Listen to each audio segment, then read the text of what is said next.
ಎಲ್ಲರಿಗೂ ನಮಸ್ಕಾರ. ಒಂದು ಒಳ್ಳೆ ಬೋಂಡ ಸೂಪ್ ಮಾಡ್ಕೋಣ. ತುಂಬಾ ರುಚಿ ಕೊಡುತ್ತೆ, ತುಂಬ ಅದ್ಭುತವಾಗಿರುತ್ತೆ. ಒಮ್ಮೆ ಆದರೂ ಟ್ರೈ ಮಾಡಿ ನೀವು ಮನೇಲಿ, ಎಲ್ಲರಿಗೂ ಇಷ್ಟ ಆಗುತ್ತೆ. ಹೇಗೆ ಮಾಡ್ಕೊಳ್ಳೋದು ಅಂತ ಕ್ವಿಕ್ಕಾಗಿ ನೋಡ್ಕೊಂಡು ಬರೋಣ. ನೋಡಿ, 1/4 kg ಉದ್ದಿನಬೇಳೆ ಅಷ್ಟು 1-2 ಅವರ್ ಮುಂಚೆ ನೆನೆಸ್ಕೊಂಡು ಇಟ್ಕೊಂಡಿದ್ದೀನಿ. ಈ ಥರ ಆಗಿದೆ. ಇದನ್ನ ಮಿಕ್ಸಿ ಮಾಡ್ಕೊಳ್ಳೋಣ. ಈವ್ನಿಂಗ್ ಸ್ನ್ಯಾಕ್ಸ್ಗೆ ತುಂಬಾ ಅದ್ಭುತವಾಗಿರುತ್ತೆ ಇದು. ನೋಡಿ, 1/4 kg ಒಟ್ಟಿಗೆ ಹಾಕ್ಕೊಳ್ತಾ ಇದ್ದೀನಿ. ಸ್ವಲ್ಪ ನೀರು ಆ್ಯಡ್ ಮಾಡಿಕೊಂಡ್ರೆ ಸಾಕಾಗುತ್ತೆ. ಇದಕ್ಕೆ ಜಾಸ್ತಿ ನೀರು ಹಾಕ್ಕೊಳ್ಬಾರ್ದು. ನೋಡಿ, ಫೈನ್ ಪೇಸ್ಟ್ ಆಗಿದೆ. ಫೈನ್ ಪೇಸ್ಟ್ ಮಾಡಿಕೊಂಡ್ರೆ ಬಾಯಿಗೂ ತುಂಬ ರುಚಿ ಕೊಡುತ್ತೆ ಇದು. ನೋಡಿ, ಇಷ್ಟು ಬೆಣ್ಣೆ ಥರ ಆಗಿದೆ. ಇಷ್ಟು ಹದವಾಗಿರಲಿ. ಇದನ್ನ ಒಂದು ಬೌಲ್ಗೆ ಹಾಕ್ಕೋಣ.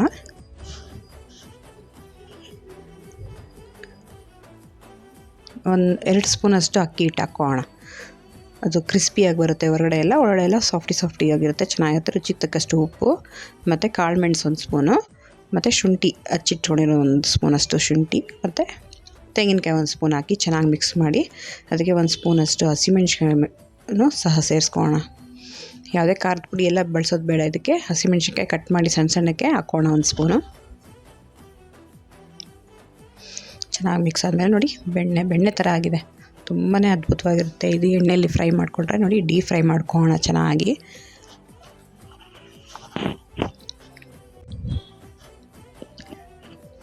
ಗೋಲ್ಡನ್ ಕಲರ್ ಬರೋ ತನಕ ನಾವು ಇದನ್ನ ಫ್ರೈ ಮಾಡ್ಕೊಳ್ಬೇಕಾಗುತ್ತೆ. ನೀವು ಹೇಗೆ ಬಜ್ಜಿ ಬೋಂಡ ಹೀಗೆಲ್ಲ ಫ್ರೈ ಮಾಡ್ಕೊಳ್ತೀರ, ಸೇಮ್ ಅದೇ ಪ್ರೋಸೆಸ್ಸು, ಬೇರೆ ಏನೂ ಇದರಲ್ಲಿ ಡಿಫ್ರೆನ್ಸ್ ಇಲ್ಲ.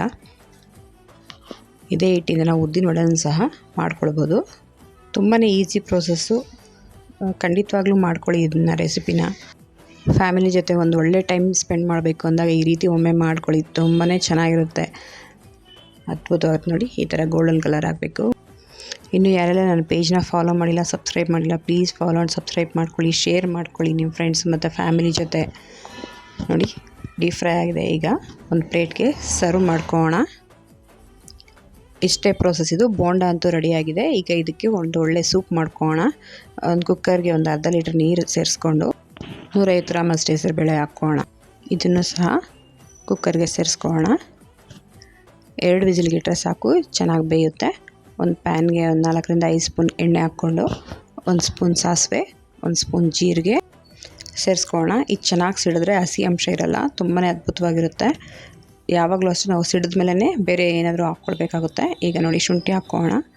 ಖಾರಕ್ಕೆ ತಕ್ಕಷ್ಟು ಹಸಿಮೆಣಸಿನ್ಕಾಯಿ, ಕಾಳು ಮೆಣಸು 1 ಸ್ಪೂನು, ಕೊತ್ತಂಬರಿ ಸೊಪ್ಪಿನ ಕಡ್ಡಿ ಇತ್ತು, ಅದನ್ನು ಸಹ ಹಾಕ್ಕೊಂಡಿದ್ದೀನಿ. ಸೂಪ್ಗೆ ತುಂಬ ಒಳ್ಳೆ ರುಚಿ ಕೊಡುತ್ತೆ ಇದು.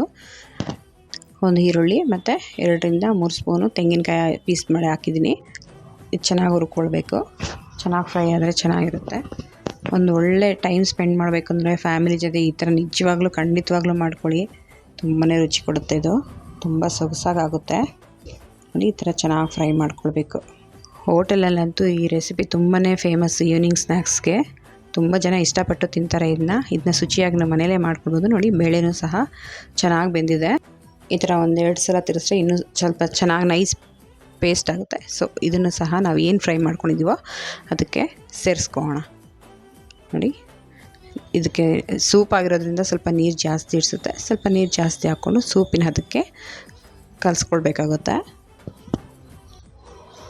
ಗಟ್ಟಿ ಇದೆ, ಇನ್ನು ಸ್ವಲ್ಪ ನೀರು ಹಾಕ್ಕೋಣ.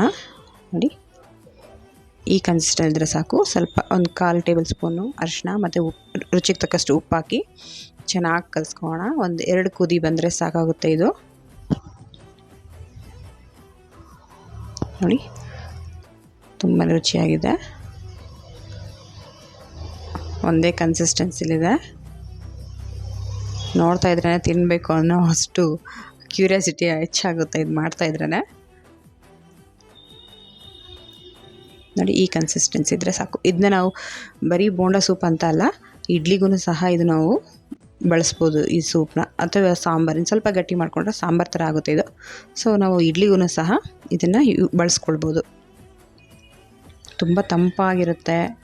ಬೇಸಿಗೆಗಾಲದಲ್ಲಂತೂ ತುಂಬ ಅದ್ಭುತವಾಗಿರುತ್ತೆ ಇದು. ದೇಹಕ್ಕೆ ತುಂಬ ತಂಪಾಗಿರುತ್ತೆ. ನೋಡಿ, ಈ ಥರ ಕುದಿ ಬರಲಿ. 2 ಸಲ ಕುದಿ ಬಂದರೆ ಸಾಕಾಗುತ್ತೆ.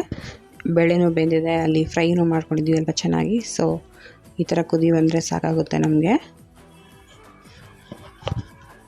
ತುಂಬ ಸೊಗಸಾಗಿ ಆಗ್ತಾಯಿದೆ ನೋಡಿ. ಚಳಿಗಾಲ, ಬೇಸಿಗೆ ಕಾಲ, ಗೆಸ್ಟ್ ಬಂದಾಗ ಈವ್ನಿಂಗ್ ಸ್ನ್ಯಾಕ್ಸ್ಗೆ ತುಂಬಾ ಅದ್ಭುತವಾದ ಇದು ರೆಸಿಪಿ ಇದು ನೋಡಿ. ಸೂಪು 100% ರೆಡಿಯಾಗಿದೆ. ಬೋಂಡ ಮತ್ತು ಸೂಪು ಎರಡೂ ರೆಡಿಯಾಗಿದೆ. ಈಗ ನಾವು ಯಾವುದೇ ಅಡುಗೆ ಆಗಲಿ ಸರ್ವಿಂಗ್ ತುಂಬಾ ಇಂಪಾರ್ಟೆಂಟ್ ಆಗುತ್ತೆ. ಸರ್ವಿಂಗ್ ಬೌಲ್ ಅಂತೂ ಇನ್ನೂ ಚೆನ್ನಾಗಿ ಇರಬೇಕು ನೋಡಿ.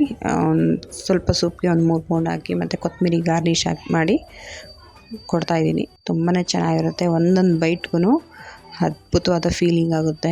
ಮೆಣಸು, ತೆಂಗಿನಕಾಯಿ, ಬೇಳೆ, ಹೆಸರುಬೇಳೆ, ಜೀರಿಗೆ ಇದರಲ್ಲಿ ಸೇರಿಸಿರೋ ಎಲ್ಲ ಪದಾರ್ಥಗಳೂ ತುಂಬಾ ಬಾಯಿಗೆ ರುಚಿ ಕೊಡುತ್ತೆ. ಖಂಡಿತವಾಗ್ಲೂ ಮಾಡ್ಕೊತೀನಿ.